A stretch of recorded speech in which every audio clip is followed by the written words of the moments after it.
Hi, എല്ലാവർക്കും എൻ്റെ ഒരു നല്ല നമസ്കാരം. എൻ്റെ പേര് ബിനോയ്. വെള്ളാൻസ് പോഡ്കാസ്റ്റിലേക്ക് ഏവർക്കും സ്വാഗതം.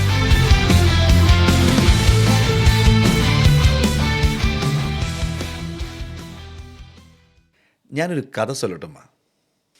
എൻ്റെ ബാല്യം അത്ര നല്ലതല്ലായിരുന്നു.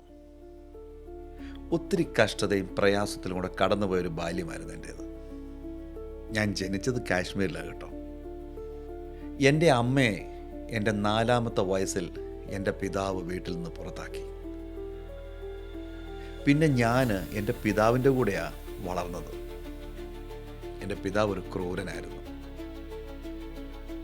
എന്നെ എൻ്റെ ചെറുപ്രായത്തിൽ തന്നെ അദ്ദേഹം വളരെയധികം പീഡിപ്പിച്ചിട്ടുണ്ട്. ഈ 4-ാമത്തെ വയസ്സിൽ ഞാൻ അനുഭവിക്കാത്തതൊന്നും തന്നെയില്ല.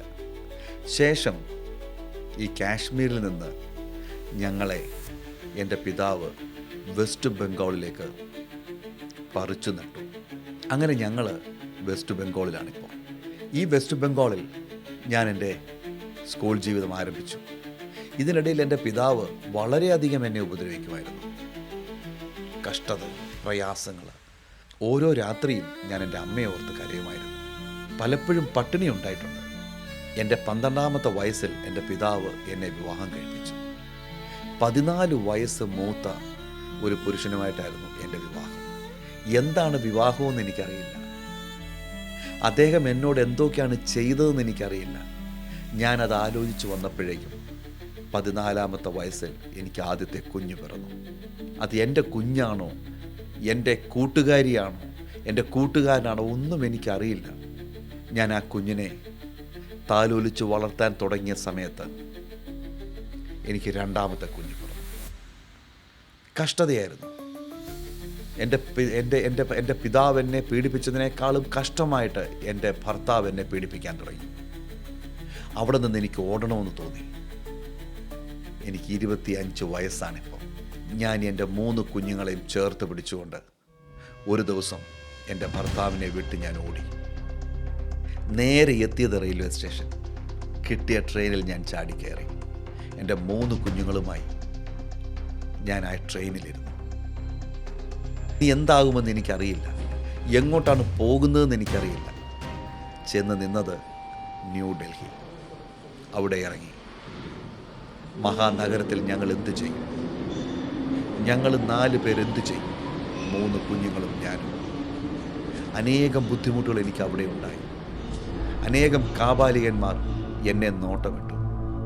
അതിൽ നിന്നൊക്കെ ഞാൻ എൻ്റെ കുഞ്ഞുങ്ങളെയും കെട്ടിപ്പിടിച്ച് ചില ഊടുവഴികൾ കൂടി ഓടി, ചിലയിടത്ത് പതുങ്ങിയിരുന്ന് ഞാൻ രക്ഷപ്പെട്ടു.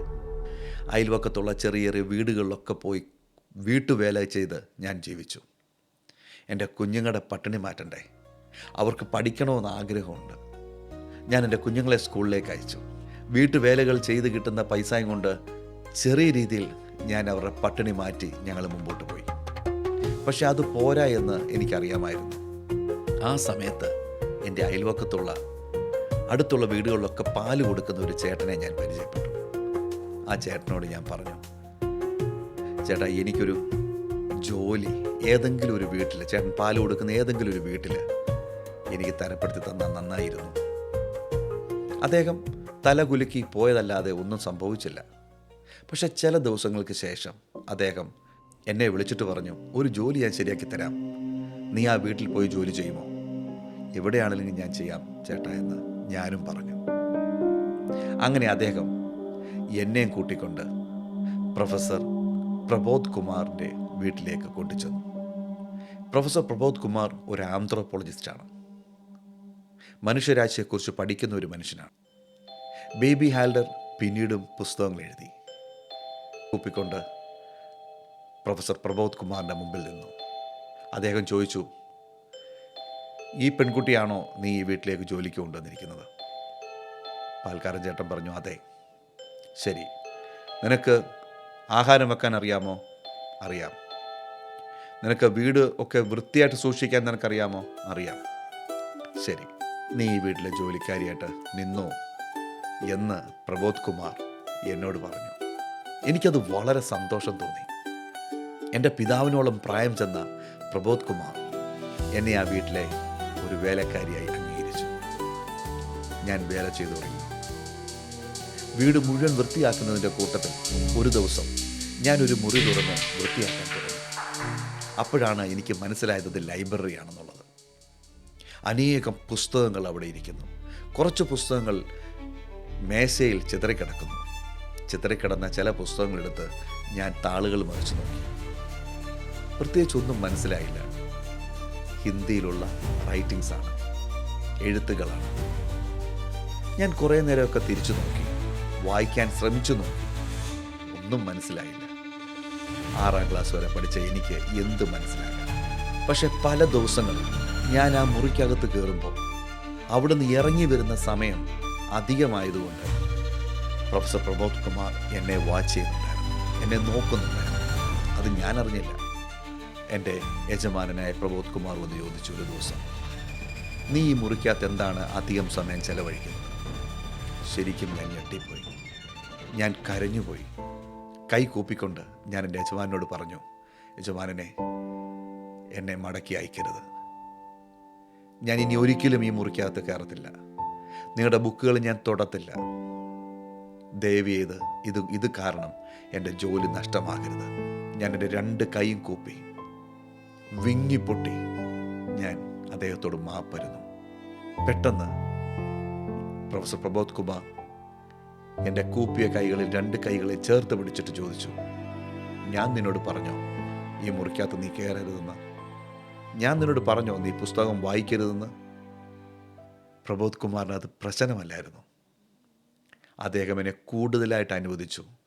നീ കയറണം, നീ പുസ്തകങ്ങൾ വായിക്കണം. ഏത് പുസ്തകമാണ് നിനക്ക് വായിക്കാൻ ഇഷ്ടം? അതൊന്നും എനിക്ക് പറയാൻ അറിയത്തില്ല. ഏതൊക്കെയോ പുസ്തകങ്ങൾ ഞാൻ എടുത്ത് മറിച്ച് നോക്കും, അത്ര തന്നെ. അദ്ദേഹം അതിനകത്ത് കയറി ഒരു പുസ്തകം എടുത്ത് തന്നിട്ട് പറഞ്ഞു, ഈ പുസ്തകം നീ വായിക്കണം. അവൾ ചോദിച്ചു, ഇത് ആരെഴുതിയതാണ്? ആ എഴുത്തുകാരുടെ പേര് തസ്ലീന നസ്രീൻ. അവരുടെ പുസ്തകമാണിത്. നിൻ്റെ ഭാഷയിൽ എഴുതിയ പുസ്തകമാണ്. നീ ഇത് വായിര്. എനിക്ക് തന്ന ആ പുസ്തകം ഞാൻ ആർത്തിയോടെ വായിച്ചു. ഓരോ താളുകൾ മറിക്കുമ്പോഴും അതിനകത്ത് ഞാനാണോ എന്ന് എനിക്ക് തോന്നിപ്പോയി. എൻ്റെ കഥയാണോ എന്ന് തോന്നിപ്പോയി. ആ പുസ്തകം വായിച്ചതിന് ശേഷം ഞാൻ മടക്കി കൊടുത്തു. ചില സംശയങ്ങൾ എനിക്കുണ്ടായിരുന്നു. അതൊക്കെ പ്രൊഫസർ പ്രബോധ് കുമാർ എനിക്ക് തീർത്തു തന്നു. അദ്ദേഹം വേറെ കുറേ പുസ്തകങ്ങൾ തന്നു എനിക്ക്. ഞാൻ അതും വായിച്ചു. ഒരു ദിവസം എൻ്റെ യജമാനൻ എൻ്റെ കയ്യിൽ ഒരു നോട്ട്ബുക്കും ഒരു പേനായും കൊണ്ട് തന്നിട്ട് പറഞ്ഞു, നീ എഴുതണം. ഞാൻ ഞെട്ടിപ്പോയി. യജമാനനെ, എനിക്ക് എഴുതാൻ അറിയത്തില്ല. വായിക്കാൻ തന്നെ ഞാൻ പഠിച്ചു വരുന്നതേ ഉള്ളൂ. നിങ്ങളാണല്ലോ എന്നെ ഹെൽപ്പ് ചെയ്യുന്നത്. എനിക്ക് എഴുതാൻ അറിയില്ല. എൻ്റെ കൈകളിൽ പേന ഇരിക്കുകയില്ല. അദ്ദേഹം കർശനമായിട്ട് പറഞ്ഞു, നീ എഴുതണം. യജമാനനെ, ഞാൻ എന്തെഴുതും? നീ നിൻ്റെ ചരിത്രം എഴുതണം.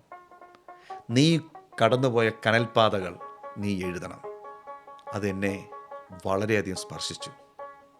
ഞാൻ അനുഭവിച്ച എൻ്റെ കഷ്ടപ്പാടുകൾ, ദുരിതങ്ങൾ ഞാൻ ആ പേപ്പറുകളിൽ കുറിച്ചു തുടങ്ങി. ഏതാണ്ട് മാസങ്ങൾ കഴിഞ്ഞപ്പോൾ എൻ്റെ യജമാനൻ ചോദിച്ചു, നീ എഴുതിയ പേപ്പറുകൾ എവിടെ? ഞാൻ ആ എഴുതിയ എൻ്റെ ബുക്ക് ഞാൻ പ്രൊഫസർ പ്രബോധ് കുമാറിൻ്റെ കയ്യിൽ കൊടുത്തു. അദ്ദേഹത്തിനൊന്നും മനസ്സിലായില്ല. അദ്ദേഹം ആ ബുക്ക് എടുത്ത് ലോക്കൽ ട്രാൻസ്ലേറ്ററിനെ കൊടുത്ത് അത് ഹിന്ദിയിലോട്ട് ട്രാൻസ്ലേറ്റ് ചെയ്തെടുത്തു. ശേഷം അദ്ദേഹം അത് വായിച്ചു. അദ്ദേഹം കുറേയോടെ നല്ല വരികളാക്കിയെടുത്തു. അതിനെ ഒന്ന് ക്രോഡീകരിച്ചു. തൻ്റെ സുഹൃത്തുക്കളെയൊക്കെ ഒന്ന് കാണിച്ചു. അവർ എല്ലാവരും ഒരേ ശബ്ദത്തിൽ പറഞ്ഞു, ഇതിനകത്തൊരു മാസ്മരികതയുണ്ട്. 2002 അത് പബ്ലിഷ് ചെയ്തപ്പോൾ ബേബി ഹാൽഡർ എന്ന് പറയുന്ന ഒരു എഴുത്തുകാരിയും അതിലൂടെ ആലു അന്ധാരി എന്ന് പറയുന്ന ഒരു പുസ്തകവും പുറത്തു വന്നു. ബേബി ഹാൽഡർ പിന്നീടും പുസ്തകം എഴുതി. 1973 അതെ, ഞാൻ ജനിച്ച അതേ വർഷം തന്നെ ബേബി ഹാൽഡർ കാശ്മീരിൽ ജനിച്ചു. പിന്നീട് വെസ്റ്റ് ബംഗാളിൽ വളർന്നു. ഇന്ന് ലോകമറിയപ്പെടുന്ന ഒരു എഴുത്തുകാരിയായി. ബേബി ഹാൽഡറിൻ്റെ ജീവചരിത്രം നിങ്ങൾക്ക് ഇഷ്ടപ്പെട്ടു എന്ന് ഞാൻ കരുതുന്നേ. ഇനി മറ്റൊരു കഥയുമായി ഞാൻ നിങ്ങളുടെ മുമ്പിലേക്ക് കടന്നു വരും. അതുവരെ നല്ല ഒരു വണക്കം.